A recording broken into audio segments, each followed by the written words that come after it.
everyone. Welcome. It is such a pleasure and honor for me to be here, meeting all of you.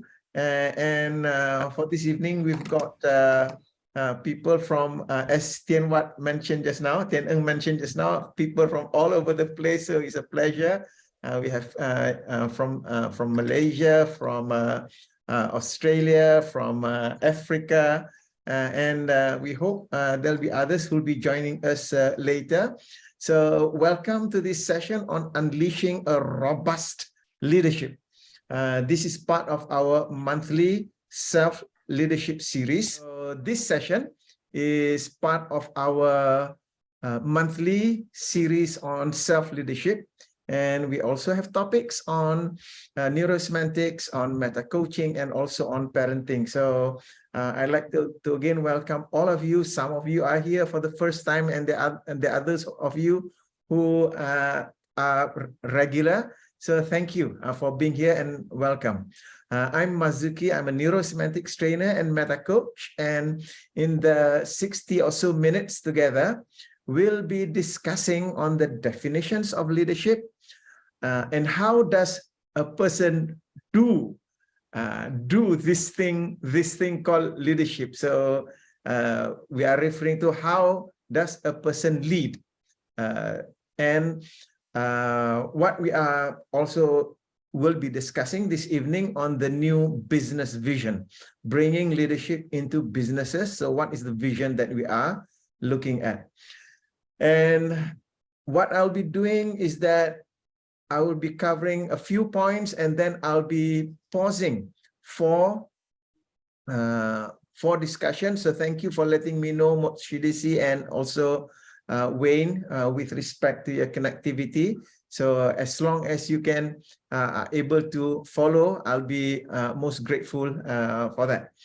Now, I'll pause for discussion after each main point. This is to invite contributions and comments, because this is not so much as a lecture, but as a discussion, because what I do believe and suspect that you are already doing many of these things. So it is about refreshing our experiences and sharing with one another. So that's why I'll be pausing for discussion after each main point. And as usual, my warning is that my style is to be light and humorous. So if I laugh or smile, I'm never laughing at you, but at our silly human qualities. My purpose is to lighten things up, reduce being serious, and be more real. Well, after about more than 60 years on Earth, I have come to the conclusion that human beings are really silly. So I like to laugh at ourselves, at our silliness. So again, welcome to everyone. I hope that in this session together, you'll be getting as much value as you can from this session. Now, moving on as an introduction to what we'll be discussing today, is that the discussion is about creating or developing the robust leadership framework, robust leadership in ourselves, and we are looking it from the neurosemantics perspective of the matrix, the leadership matrix, to develop this matrix, because with a strong leadership matrix, only then we can be leading in a robust manner, because we have all the meanings, understandings, beliefs, and values that are strong enough in order to support the behavior, of leading. So this is where we are looking at from the matrix of state, the matrix of meaning, the matrix of intention, then into the content matrices of self, power, others, time, and world. So those are the leadership matrices that we need to develop in order to be robust in the way that we lead. The reason why we need to be robust, because the challenge to leadership in today's day and age is multifaceted, multidimensional, and the intensities are I would say it's not constant. You are facing challenges of different kinds every day. So the reason why you can see me smiling right now is that the moment I say about the challenges that people are facing, immediately my mind goes to Elon Musk. Within the first week of him taking over Twitter, almost all of the advertisers have already taken back their advertising budget or postpone their advertising, because when there is that change in leadership, there is that change in the organization, and people are worried whether that organization is able to deliver the services that they have been delivering before. So those are the challenges that leaders face, and that is why we as leaders need to be to have that ability to handle the different situations that we are facing. So in terms of the world wherein we are operating as a leader, we are leading. So the questions of what is your kind, dimension and level of leadership? What struck me deeply is understanding that leadership.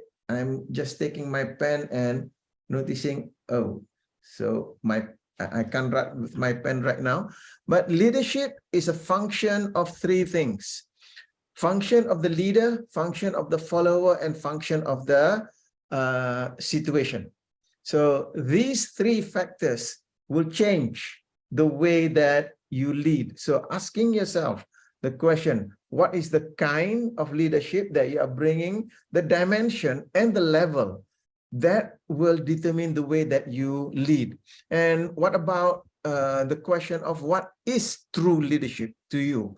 What is self-actualizing leadership? So these are some of the questions that we as leaders need to be able to answer for ourselves in order to be effective in our leadership. Yeah, just checking over here is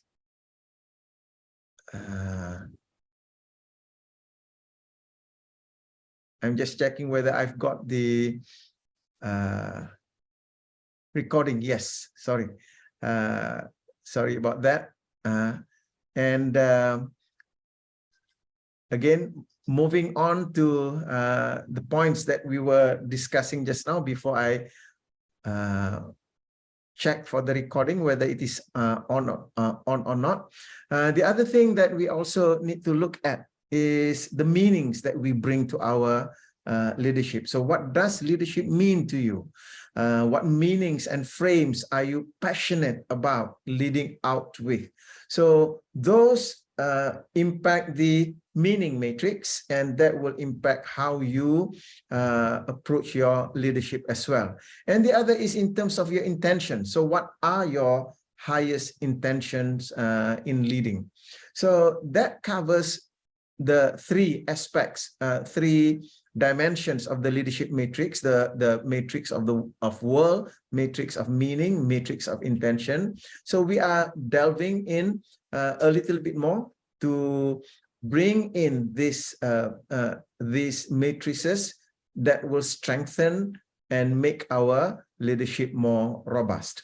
And as a reminder to those who have already been here before and those who are attending this session for the first time, when we look at the model of leadership from neurosemantics perspective, we want to be able to understand the foundation of leadership. Where does it come from? And from neurosemantics perspective, the foundation of our leadership is self-actualization psychology. So what we are bringing to the world is a leadership that is going to bring people to be able to explore their highest meaning and perform with their best performances. So that underpins the leadership in neurosemantics. So let's move on to the first point. And I would like you to just grasp some of these meanings or definitions of leadership. And then I would like to invite all of you to have a quick discussion on this. So what are the definitions of leadership? Now, one is that it is about unleashing the energies in people by enabling and facilitating their growth and self-actualization. Leaders, we are leading people. One of the, I would say, analogy that I use for myself, metaphor that I use for myself about leading is I visualize mother duck walking across the road, and all those tiny little duckling, all the cute little ducklings following the mother duck. So that's what's happening when we are talking about leading. Someone moving out in front, and then in order for the people to follow, they need to bring the energies. So that's the role of the leader, to unleash those energies, so that though the people who are following, they are enabled and empowered in order for them to move. At the same time, from self-actualization perspective, leaders, we are not just getting the people who follow do according to our bidding. However, in the process of them achieving the organizational goal, that part about facilitating their growth and self-actualization is equally important. So a leader in this context is someone who brings the people who follow in a certain direction to achieve the organizational vision and mission and objectives. At the same time, these people, as they are moving in that direction, they are growing as human beings. So quotation here from Ken Blanchard, the leadership, what is leadership? He mentions leadership is the capacity to influence others by unleashing their powers and potential to impact the greater good. And this is where I also take a step back and looking at the way that we human beings, I'm talking about the human race through history, the way that we human beings have been leading others, and there have been so many different ways that we have used for that.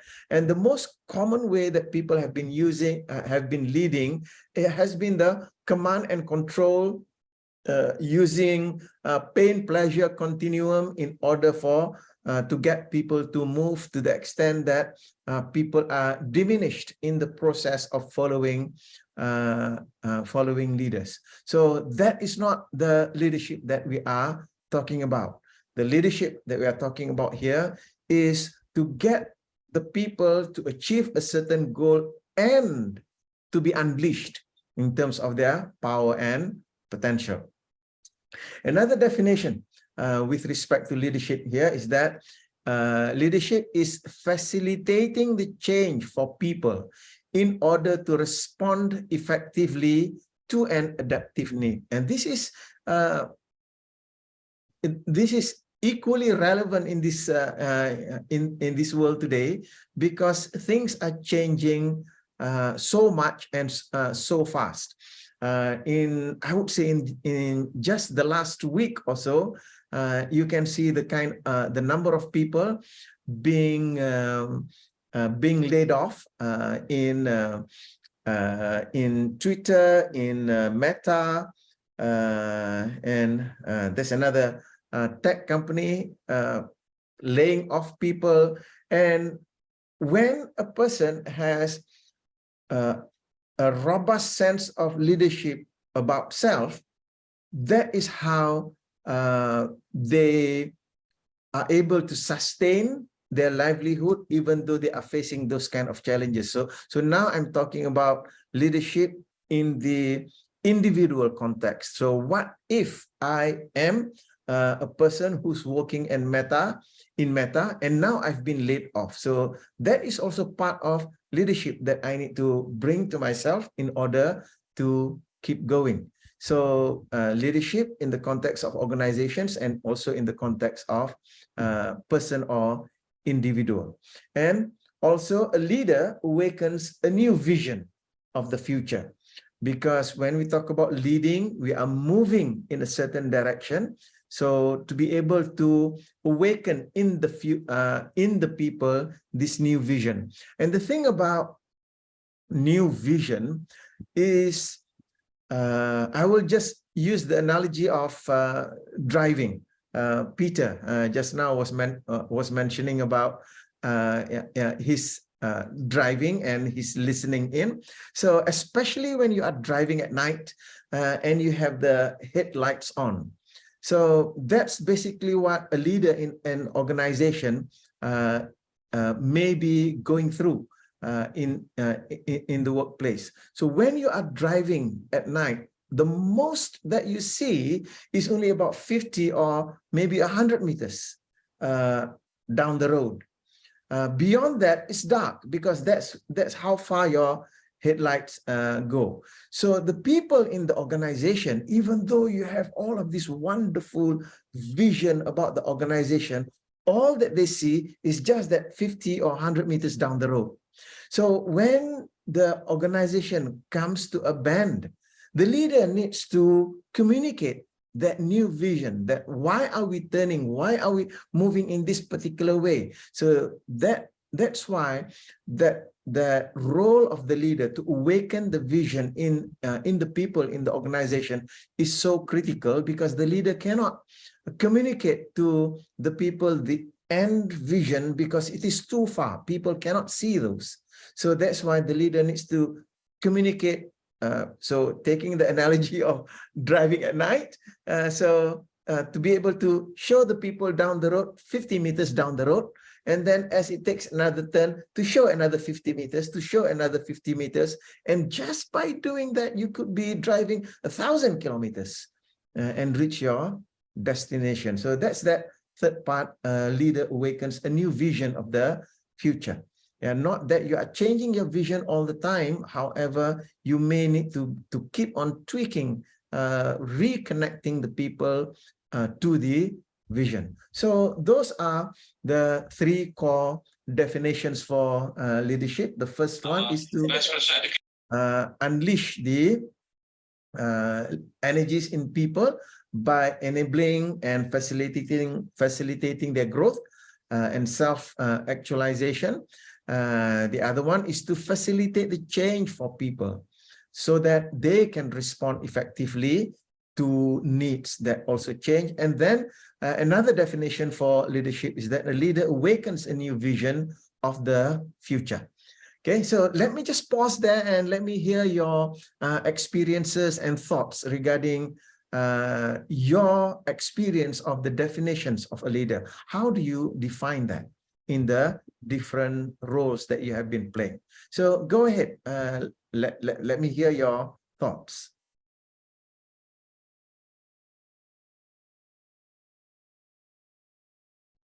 Yes, Tian Ng.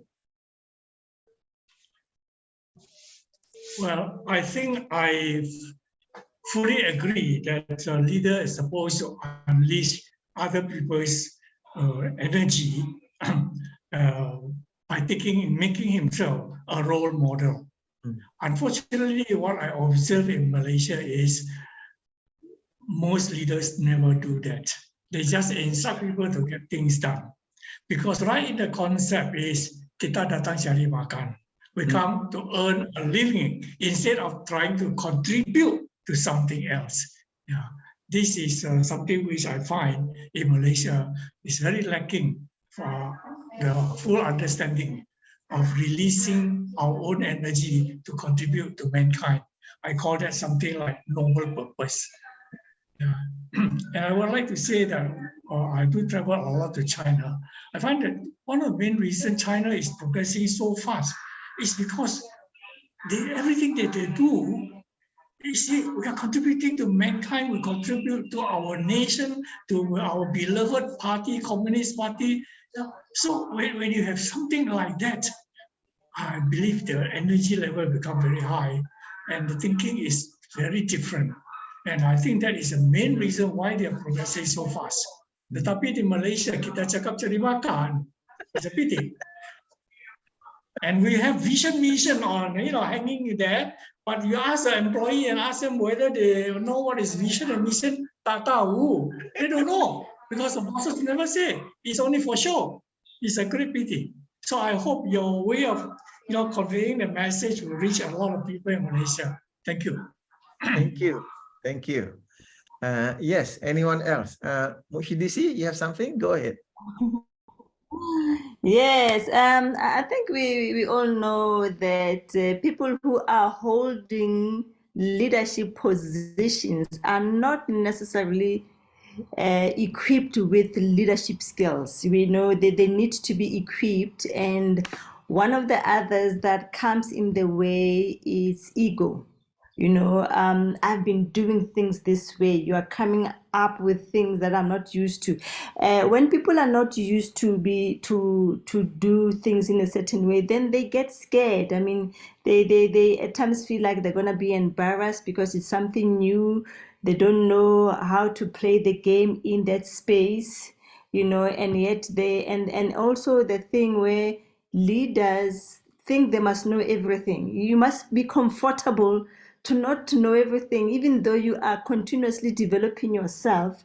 You will not know everything, but also it's the perception where we have put pressure into leadership where we expect them to know everything. So yeah, it also affects their leadership. So yeah, and again, when you are a leader and you benefit from how things are being done now, so you want to protect that territory, those values that are not really of leadership, because you are looking at yourself as an individual. You are not really looking at the people that you lead, how they benefit. Even you're not looking at the organization, how it will benefit. Thank you. Thank you. Appreciate that very much. And as you are saying that, one of the things that I reflected upon is the I would say the legacy, the leadership legacy that has been brought to us. If we were to look at humankind from perspective of history, we have been horrible as leaders all these centuries. So that kind of legacy is the one that probably Moshidis you're mentioning, that's preventing many people from embracing this new perspective of leadership. One of my favorites is to watch historical documentaries and drama, and whew, we have been cruel in the past. Yeah, and awareness to say, okay, for argument's sake, I operated in the finance space. There came a time whereby I didn't like how my leaders were really conducting themselves, arrogant and all that, but I didn't know what I should hold on to. I knew I didn't like it, and everybody was doing it. And if I take away this, what do I replace it with? And you are young, growing in this space, growing, people are getting into the meetings, they're so arrogant, they have the money. And I also now adopt that I have the budget. Without the budget, you can't move, Yeah. Okay, thank you, Moshidisi. Appreciate that. So let's move to the next point, which is into the how to. So how do we lead? So this question, how does a person do this? Meaning to say, to bring this leadership to the organization, to the world, because what we are here today, it is not about trying to change whoever the leaders that we have today. It's about changing the way that we are leading, because this is the locus of control. So how does a person do this? So how do I lead from this perspective? So I'm going to cover 5 points, and then I'm going to break for discussion. There are altogether 10 points that Michael has shown about how to do this. So let's get into the practical of things. So how does a person do this? One is inspiring a new vision of possibilities, inspiring a new vision of possibilities. So people have been stuck in the way that they see things, they see the world, in the way that they see how things are done. So to bring ourselves to achieve our goals and to develop people at the same time, then as a leader, we need to be able to communicate this new vision of possibilities. So that is why part of what hit me very deeply was a few weeks ago when we were discussing about the infinite value meaning. This is where leaders needs to communicate the different ways that you can look at things and the different meanings that you can create from whatever situation that you are facing. One of the reasons why people are not able to see new vision is because they are stuck in only one meaning. So this is what we call single value meaning about things. So having the ability to explore multiple meanings about something, that will help people to be able to see new vision of possibilities. The second one is communicating the values and benefits of the change for the new future. So this is value-based. People want new things, people want to improve in their lives. However, change brings the uncertainty whether it is safe or not. So what will get people to go through that discomfort is when they see the values and benefits of future change. So by communicating that, we are using the motivation axis of going towards and moving away from. Otherwise, if people cannot see where they are going towards and the effects of achieving the goal, then they will not have the energy to move away from where they are now, because moving from where they are now creates discomfort because of issues of safety and security for them. So to be able to bring out the value of change, to get people to understand the value of change. Next one is framing, setting frames for that new future. So what would that new future entail? What would that new future will bring into their life? So setting those frames. And basically, as leaders, when you set frames, it helps to focus people's attention. So without those frames, your attention is going all over the place. I give the analogy of frames like a fruit basket. If you go to the shop and buy fruits, and you put the fruits on the table, then and some of the fruits will just roll off the table onto the floor, right? However, if you have a basket and you put the fruits, all of the fruits will stay in the basket. So frames work in that manner. So as a leader, when you set frames about the future, you keep the attention to where we are going together, right? And next one, how we lead is to invite a change of the old directions and ways to the new. People can see, hear, feel the existing situation. However, the future is something that is not yet certain. So to be able to gently, compassionately invite people to the new direction, and to be able to let them know how this new direction is going to serve them in that way, right? And the next one is empowering people to rise up to take on the challenge. One is, as a leader, our task is not easy. It is not a walk in the park, because we are influencing people to move. At the same time, to empower people, meaning to say, to a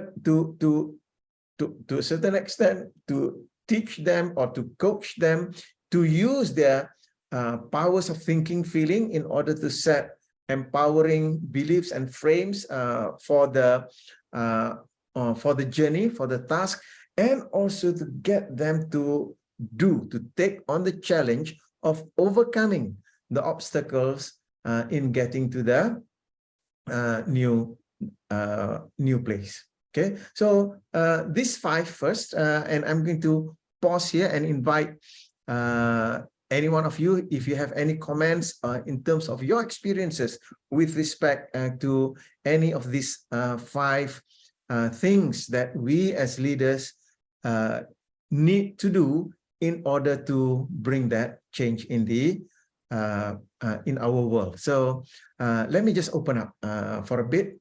Go ahead if anyone has got any comments or ideas. Go ahead. Marzuki, can I ask a question, clarifying question? When you say setting frames, does it mean that you say detailing what the vision is? For instance, if the vision is to expand to China let's say expand to China, and my sales in China is 20 million. Mm-hmm. Is that what the frame is when you say setting frames? Frame is for me, the way that I see it is about bringing the attention to look into the goal. So if you are talking about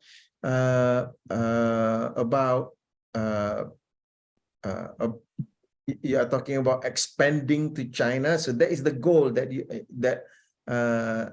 you are going for. So what is the intention? What is the purpose that you have for achieving those goals?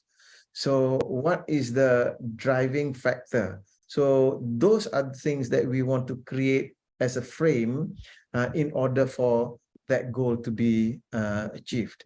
So I would say I'm working, for example, right now I'm working with an organization that is focused on bringing back the compassionate care in healthcare. So if any one of you are familiar with the Malaysian healthcare system, that in certain areas, I'll use the word terrible for it. So this organization is I would say holding onto the mission of providing compassionate care, compassionate health care for the patients. So the frame that they have about it is that this is part of our mission that we need to fulfill, because Malaysia, this organization, they focus on mothers. It is a maternity hospital.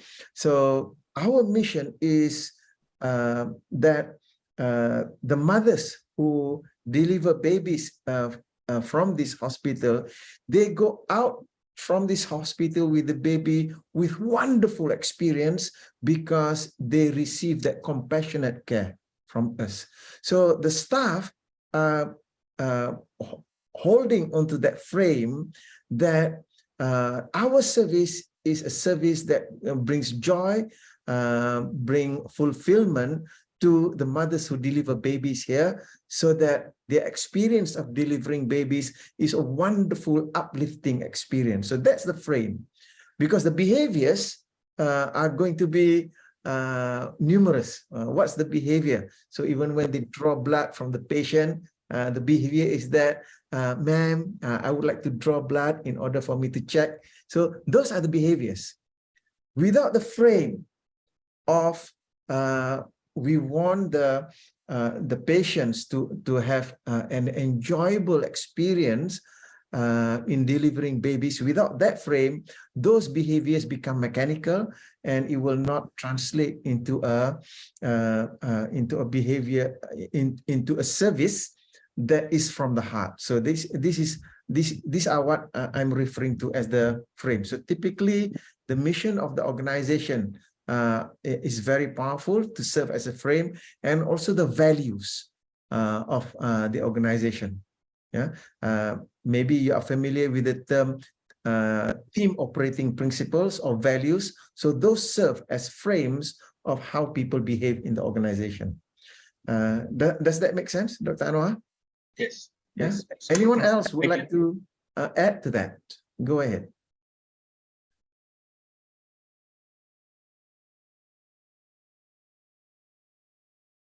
No? Okay, so let's move on to the next 5 points, an additional 5 things that we do when we lead in order to build this robust leadership. Next one is disturbing the status quo. To create the energy for the forward movement. You need to disturb, because the status quo, as what Mochidisi was mentioning, they just want to remain the same. They do not want anything to change. So to be able to disturb the status quo positively, or the word that I'm looking for is to disturb the status quo productively. It is not just about disturbing the status quo. It's about shaking it so that you can move forward. As John C. Maxwell puts it, in leadership, we are going to fall. We are going to make mistake. The challenge is, as you fall, how can you make sure that you fall forward? So there is that term, falling forward. So when you shake the status quo, we want that shake or that disturbance to create a positive movement in the direction. So this is what we are referring to, disturbing the status quo, to create that energy so that people will be uncomfortable in the current situation and will naturally want to move to the next step. I've given this example a few times in one of this session. A friend of mine was mentioning about his friend coming to his house, and as his friend was about to enter his home, notices that there's a dog outside, and the dog was howling. It appeared as if that he was howling in pain. So when this friend entered the house, ask him, say, why is your dog howling that way? And the friend said, it is in pain because it's sitting on a plank, and there's a nail sticking out, so it's in pain.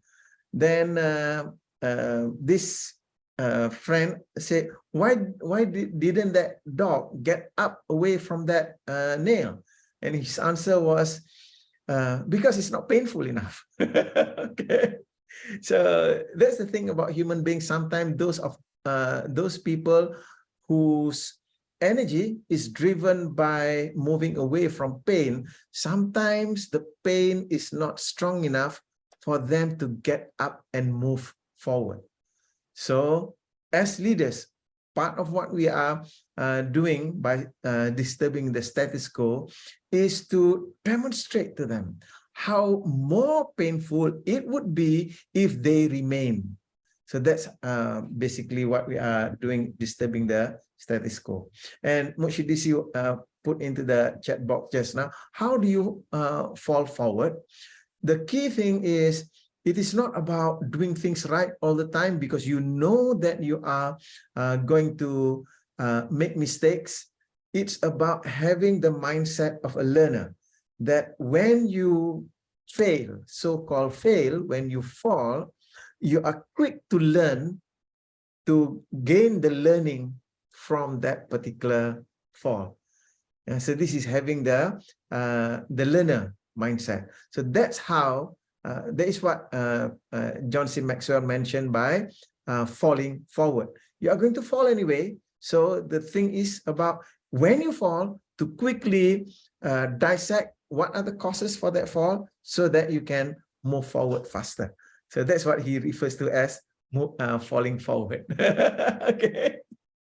So that's the commercial break, Mazuki.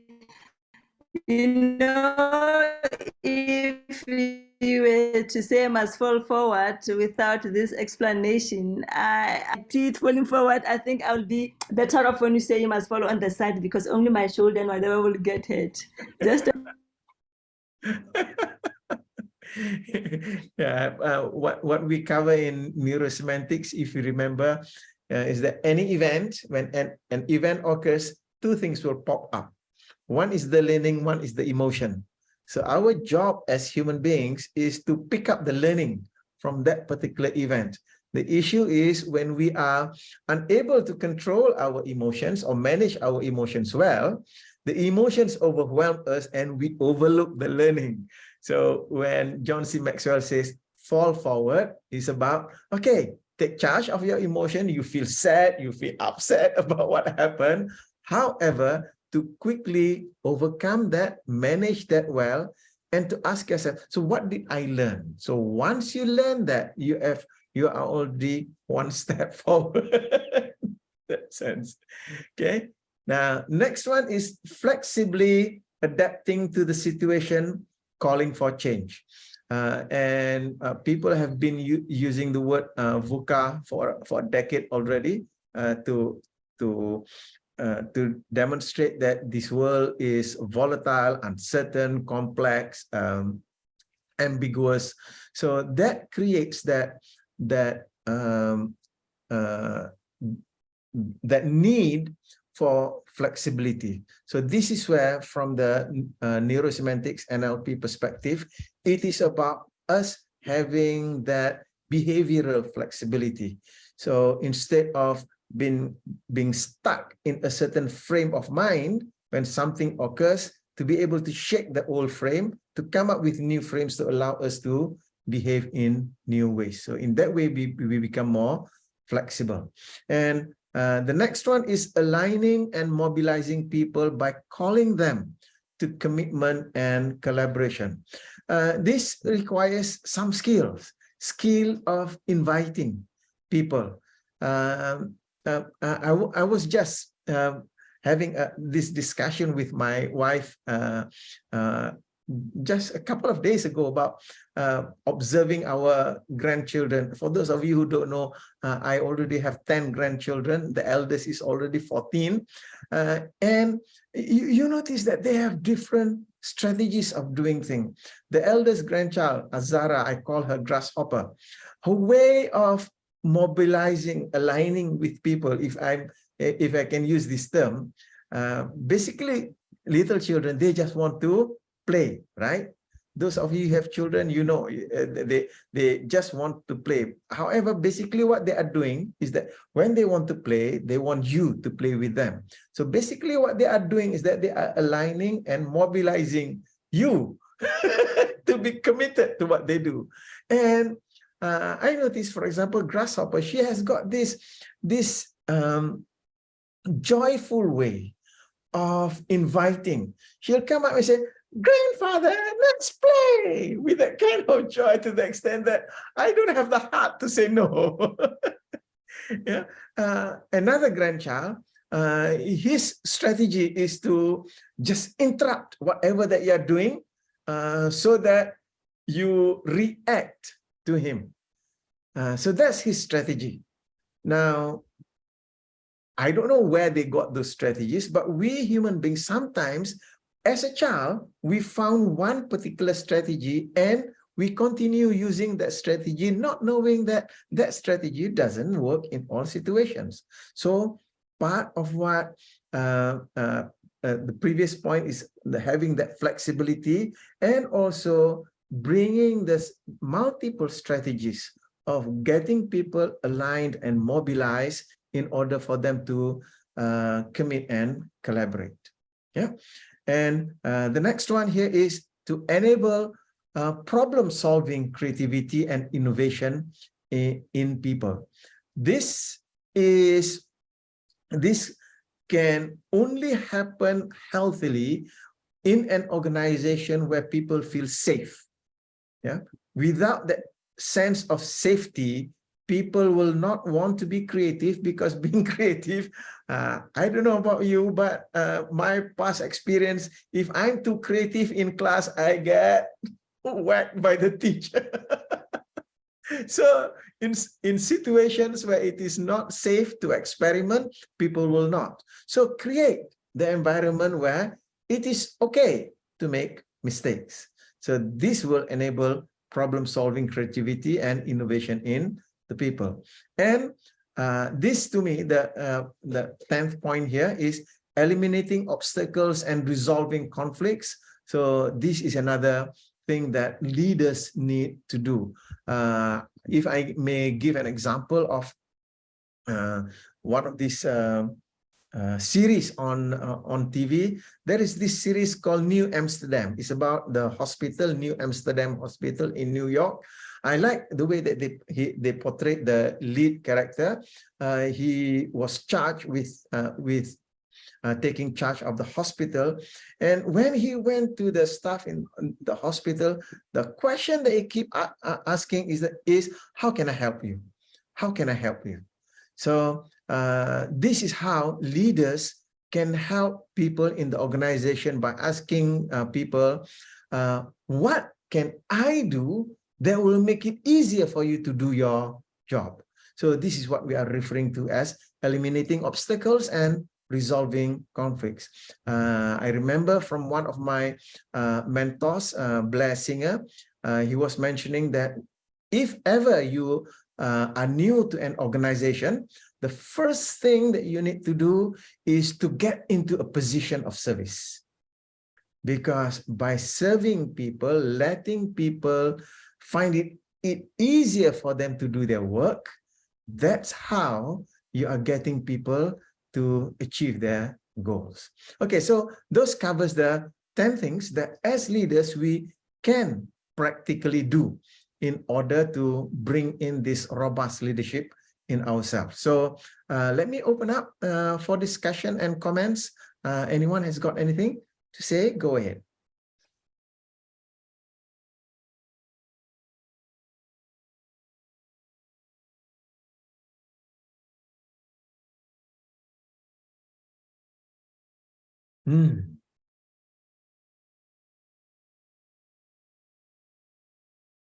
Sᴇʟ-eng, you have anything to add?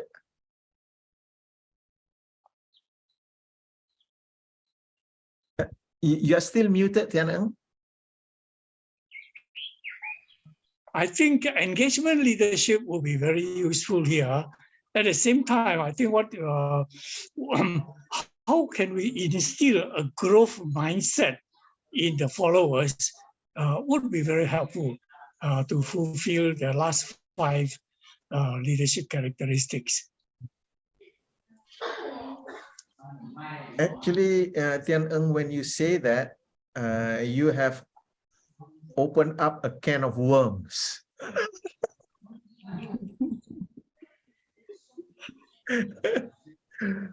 For what, 6 years in primary school, 5 years in secondary school, and then another 4 to 5 years in the university, they've been trained to shut up, listen, and do what I tell you to do.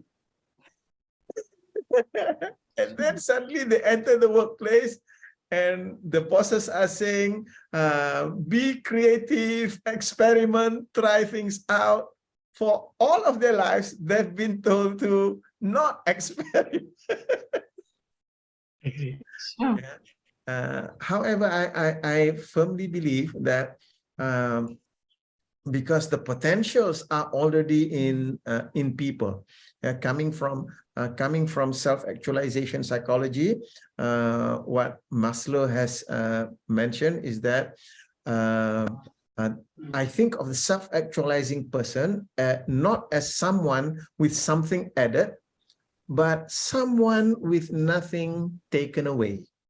So we are approaching people from the perspective, they already have those potentials. It's just that for the last, for the last 15 years, those potentials have been firmly clamped down. So when we as leaders create the environment where it is safe for people to experiment, where it is safe for people to make mistakes, that's when it will come out, it will flourish. Because especially me being 60-something, Tian Eng, I believe you can relate to that. Noticing the younger people, you can see the energy that is latent. It's not being allowed out. So as leaders, when we take away those obstacles, to get them to be able to think critically, then it will come out. So part of it is to have this what is called as open communication in the workplace, to give people voice and to overcome. You know, part of the problems that that people have is that the problem of when people disagree means to say that somebody is wrong, that kind of thing. So some of those problems are what's holding people back. So creating that safe space would be very useful. So I do not want to go too much into that. The can of worms is very big.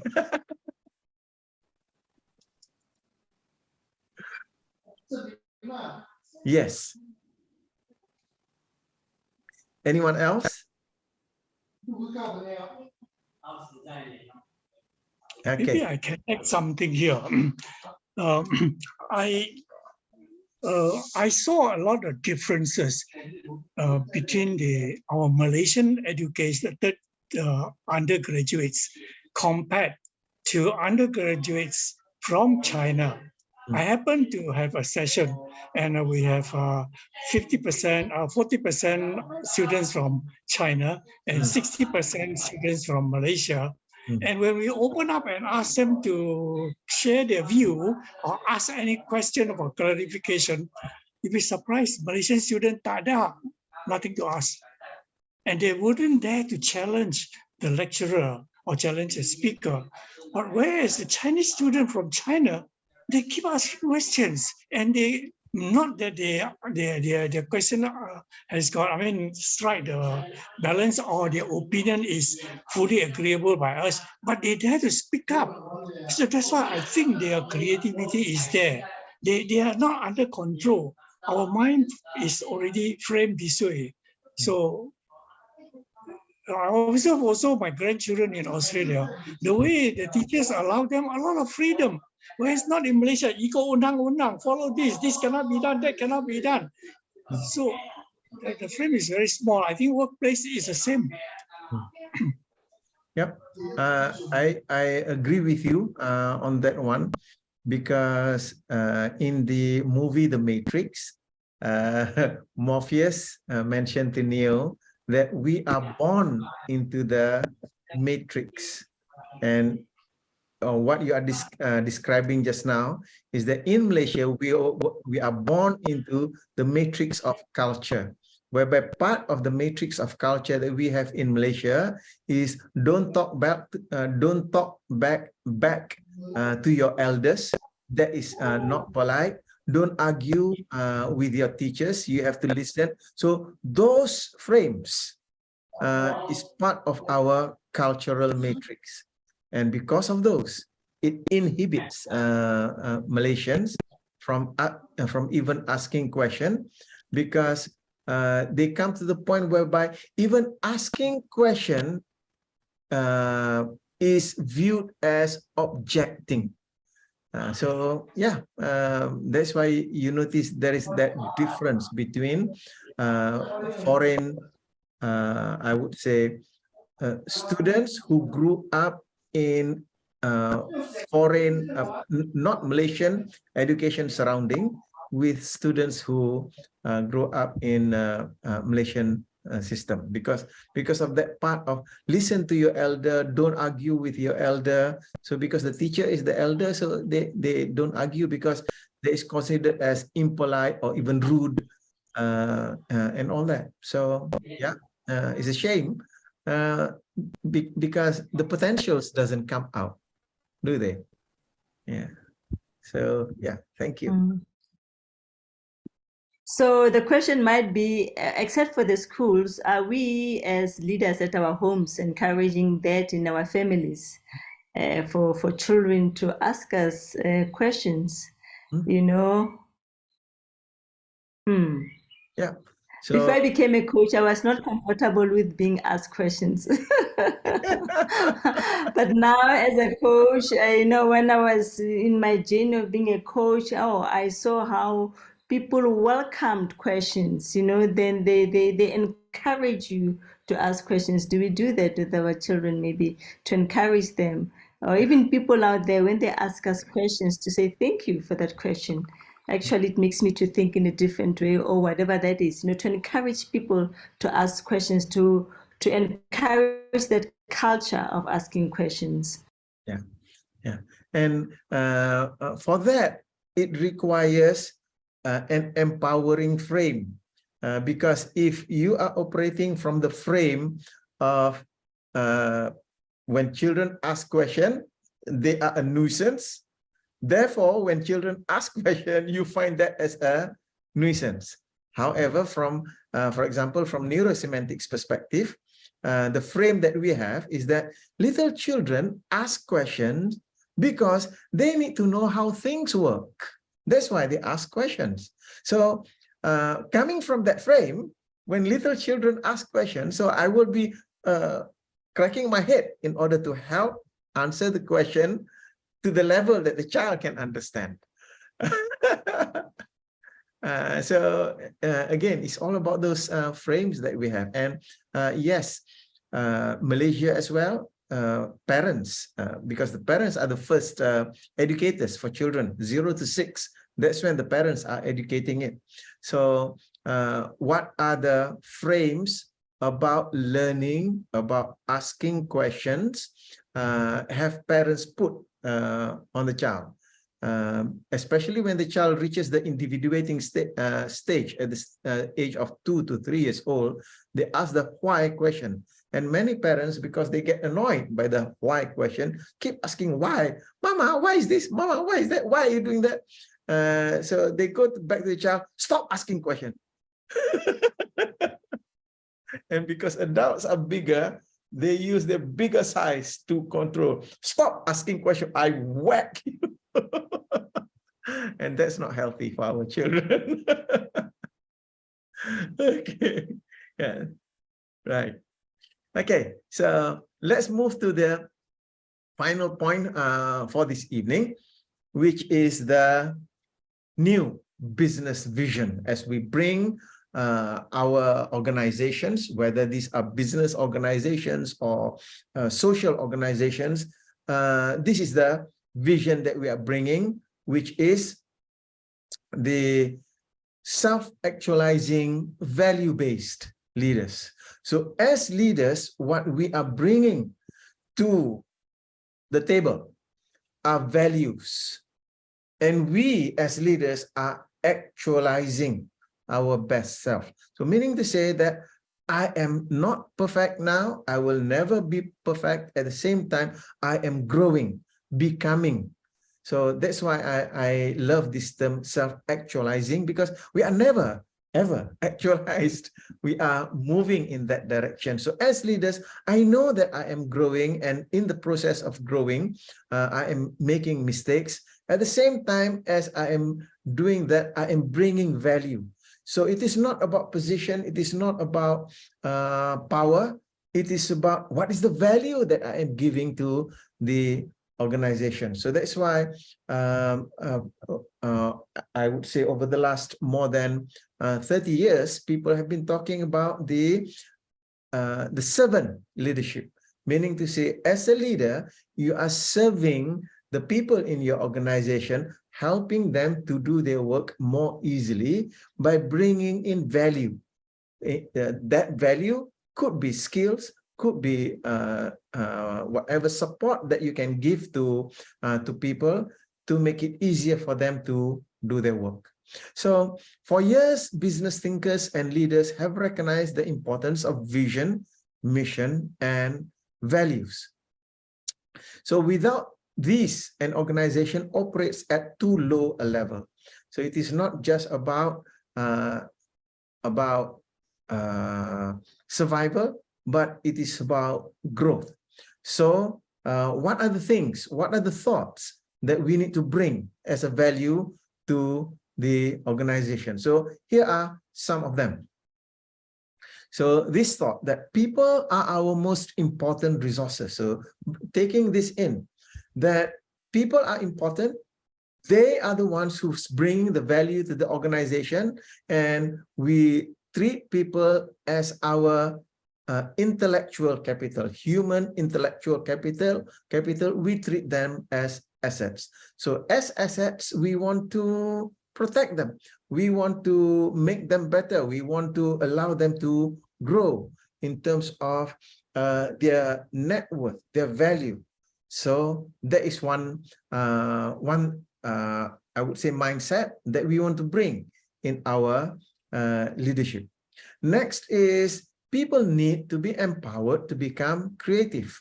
From neurosemantics, we are talking about empowered here, is to give them full ownership of their thinking, feeling, saying, and doing powers, and to be able to have a healthy respect to the boundaries of their powers and also respect for the powers of others.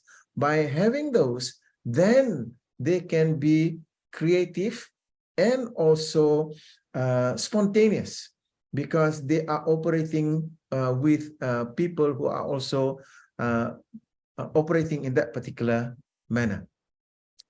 Next one is people can and should come alive to the values and significance of work. Work is not just about getting a salary in order to sustain your living. It is about getting your salary to sustain your living and more. It is about contribution. It is about service. To understand that through, for example, a person who's working in the shop floor of a car manufacturing workshop, and that person's job is just to assemble a particular piece of a car, to be able to realize that that particular piece of the car that he or she is manufacturing is helping families connect with other families, because they are mobile, they can move because of the car that they buy from that organization. So going beyond that, looking into not just the immediate benefit of that particular job, but to go into the meta benefits and the consequence and effects of the job. So that's how they can come alive to the values and significance of work. Another one here, people want and need to become self-directed and participative. So this is where, as leaders, we need to move away from this command and control style, because that's the old way of doing things. Command and control style is about reducing the capacities of people. Now we need to move into the coaching style of developing people, allowing people to come up with creative ideas. So that's how they become alive. And because of that, they'll be participative and self-directed. Another one here is people have intellectual and creative potentials that can be unleashed, want to grow and develop. So as I mentioned to you earlier, are you clear about what is the psychology that's driving your leadership? So for people who's operating from theory X, this point is not something that they will be comfortable with, because theory X says that people are lazy, people do not want responsibility, and to apply this will be foreign to them. So operating from theory Y is about bringing out the potentials in people, because when the potentials are being manifested, that's when people experience fulfillment and joy in life. Next here is organizations need to be flattened and become more democratic to achieve this. Because the people who know best about a particular part of the job is the one who's doing it, not the manager several layers up. It's just that in a lot of organizations which are hierarchical, there is that tendency to suppress information to the extent that the difficulties that people on the workshop floor are facing is not being transmitted right up to the top. So to be able to flatten that, so the information can travel at the speed of thought in the organization. In that way, the organization can be more nimble in assessing their operations. And the next one is that imposed guidance diminishes people as it works against them. So one is the reason why people come up with standard operating procedures and all that is about standardization. However, it should not be at the expense of people expressing their full energy into the workplace. So to be able to put control closer to the action, instead of when a person who's experiencing an issue at this level needs to wait for the decision coming from 5 levels above that, so that by the time decision is made, probably it is already too late. So to be able to put the locus for control as close to the point of action as possible, so that people can respond much faster. And the final one here is that responsibility enables people to be creative and innovative, because when people take ownership of their response powers, that's when they are response able. And because of that, they have this need to be more creative and innovative. This new vision of leaders shows that leadership is a dynamic facilitation that unleashes potentials in the leader, the followers, and the organization for a truly human culture, for a self-actualizing company. The new vision enables us to envision leaders and leadership in terms of coaching. Leaders coach the full actualization of people, and so lead by coaching. As Abraham Maslow puts it, if you deliberately choose to do what, I can't remember the exact words, if you deliberately choose to not fulfill your potential, then I guarantee you that you are going to lead an unhappy life. So when leaders, we coach people to fully actualize, that's when they are truly satisfied, gratified, and happy. And especially in the workplace nowadays, people do not just want to do work for the sake of the money. Yes, they need the money in order to sustain their livelihood. At the same time, that sense of satisfaction and gratification need to be there.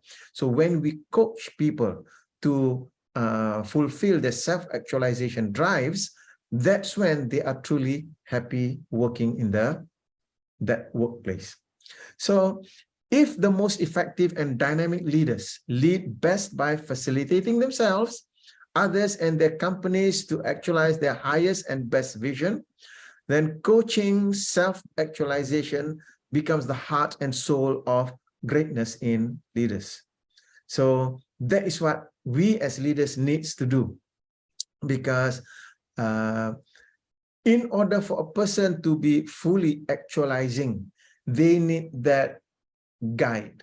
In order, the guide is about moving slightly higher up the ladder of meaning and taking in new skills for higher level of performance, and then moving up the meaning ladder and going for higher performance. And that gradual progression is what brings people into the self-actualizing quadrant. So great leaders lead great companies by facilitating the self-actualization of everybody in the company. Great leaders facilitate empowering people to tap the intellectual capital, the creative capital, and emotional capital. So bringing all of this into the organization. So this highlights the qualities of effective leaders. And that requires the core skill of coaching to bring out the best. As leaders, we need to realize that we are contributing a certain amount into the organization. We need everybody else to bring in the contribution, the value into the organization. That's when the organization, its value will grow. And because of that, the organization is able to offer value to the customers. So the value that the organizations bring to the customers come from the people within the organization. Okay, so leadership as a dynamic facilitation unleashes potentials in the leader, the followers, and the organization. So this is what we refer to as self-actualizing leaders. So as leaders, we want to be on the pathway of becoming more of who we truly are, to move beyond our lower level needs, to be able to actualize the higher drives. And as we are doing that with the skill of coaching, we are also helping to develop the people in the organization to become more of who they are.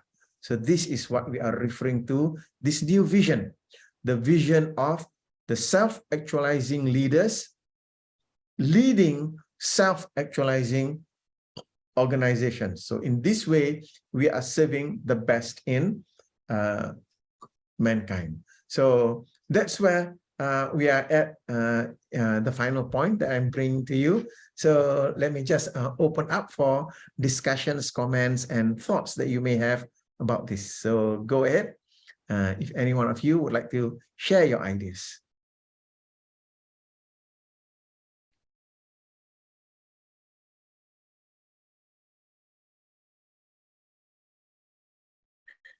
Marzuki, if I may add one more dimension to it, the role models we follow or we imitate, whatever the word is, in sometimes they have influence as well.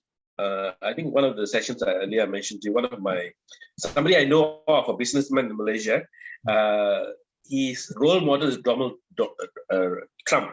Mm-hmm. And he is very fond of watching the series Apprentice, where he says, you're fired.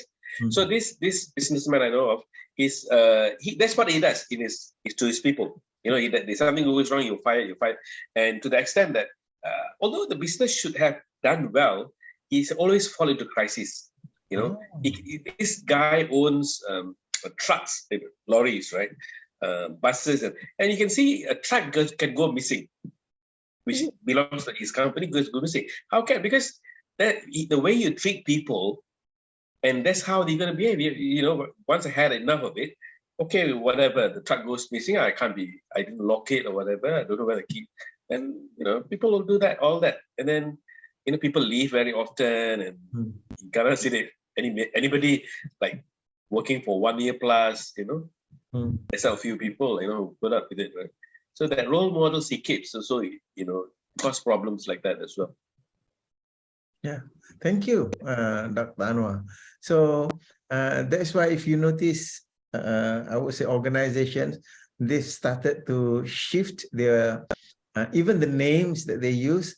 So instead of human resources, now we are talking about human capital.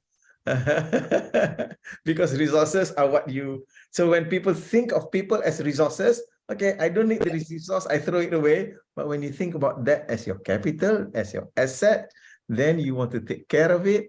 So those are shifts that we need to make, because for centuries, leaders have been treating people in certain aspect. Leaders treat people worse than their riches. They treat human beings lower than the cattle or sheep that they have or the farm that they have. So that is our past history. And this is where we notice that because of that, people have been taking advantage of other people, being cruel to other people. So that's why this new way of thinking of treating people as assets that are growing, that will help to grow the organization. So absolutely, Dr. Anwar, when you mention about when people have this thinking that the staff, the employees are expendable, and when they are treated that way, they will treat the company and the assets of the company as also expendable. So if they don't like you, I'll take the bus home and I'll treat it as mine. Okay.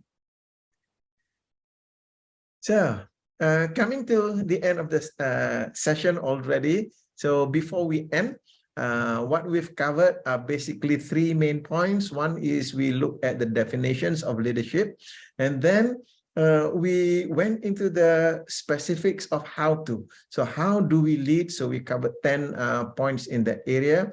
And then I brought to you this new vision of leadership, the leadership of self-actualizing individuals. And in that way, we are creating self-actualizing organizations. So I would like to reach out to each and every one of you and ask you, so what is your takeaway for this evening? If you are ready to share that, I would appreciate that very much. So as usual, I start off with the bottom of my screen. Ian, are you able to share with us what is your takeaway for from our discussion today? Hi, sorry. So my main takeaway is of course the meaning of leadership, right? The three types of the follower, the leader, and also the last one. Honestly, sorry, I couldn't fully recall that. Situation, yeah, of course. Yeah. So I guess that is the main. Okay. Thank you, Ian. I think I've lost the audio. Okay. Thank you. I appreciate that, Ian. Next, Patrick. Go ahead, Patrick. What's your takeaway for today? Can you hear me? Yes. Okay. Yeah. Hi, Matsuki. Hi, everyone. My biggest takeaway today is leadership is about vision, because we might see the bigger vision and we communicate to the team and they are aligned, then they will move along together with the vision and live out their best potential. Yeah, so leader is someone who communicate the vision and encourage and remind them about the vision and help them to self-actualize along the way together with the organization. Thank you. Thank you. Appreciate that. And Pierre, go ahead. Yeah, my takeaway would be the importance of flexibility in a team. Even though you are the leader, it doesn't make you the most important person in the team. Other people have other skills as well, and your responsibility is to know when to use the guys with the best skill in which situations. Wow. Thank you, Pierre. Appreciate that. And Dr. Anwar? Yeah, I would say after looking at the entire what you've said, for me it's a work in progress, because we are never like complete. Because once we feel complete, it's like, oh, I'm done with it, right? So it's like a progress and improving, looking at where I can do better, and in terms of communication and delegation and all that stuff. Yeah. Thank you. Appreciate that. Sᴇʟ, go ahead. I think the main takeaway is, as a leader, it's our job to inspire and open up the potentials so that they can grow together. And if a company is doing quite well or is ready, allow the people to venture into new things or even to make mistakes, like you say, yeah, so that everybody will grow. I personally feel very strongly that as a human being, we are born with already, we want to do things our way.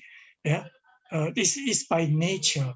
And we want to do things like, good friends, be loved, taken care of.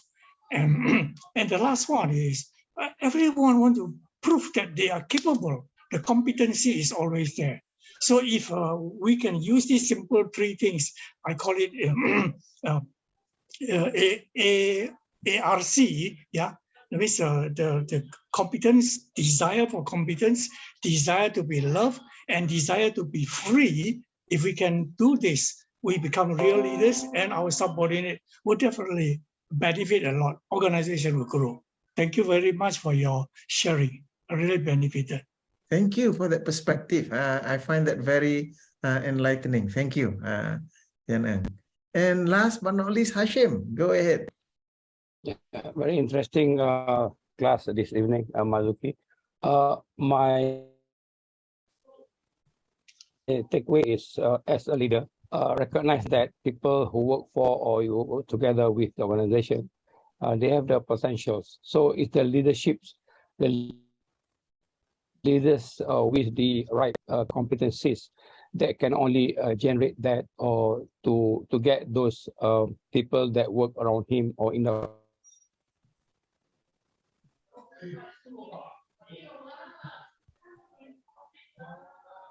Hashim, are you still there? I just lost the audio.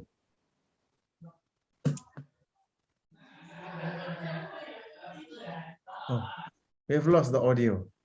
I was just following what you're saying, then suddenly we lost the audio. But in any case, from what I have heard, thank you very much. I really appreciate that. Suddenly the audio was cut. Yeah. Okay. So in that case, coming to the end, allow me to just make some announcements before we end. Now, in terms of activities or events, I like to announce this is the next event coming up. It is called Unleashing Leadership. It will be the last weekend in November and the first weekend in December. So that's the next one, Unleashing Leadership. In fact, the content of what we discussed today was one of the topics that I brought from this module. The next one is in June of next year. We have the coaching mastery. This will be led by Dr. Michael Hall himself. So it is an opportunity that doesn't come too frequently for us in Malaysia. So it gives me great pleasure to announce this to all of you. So with that, we've come to the end of the session, and I would just like to say that I really appreciate your being here this evening.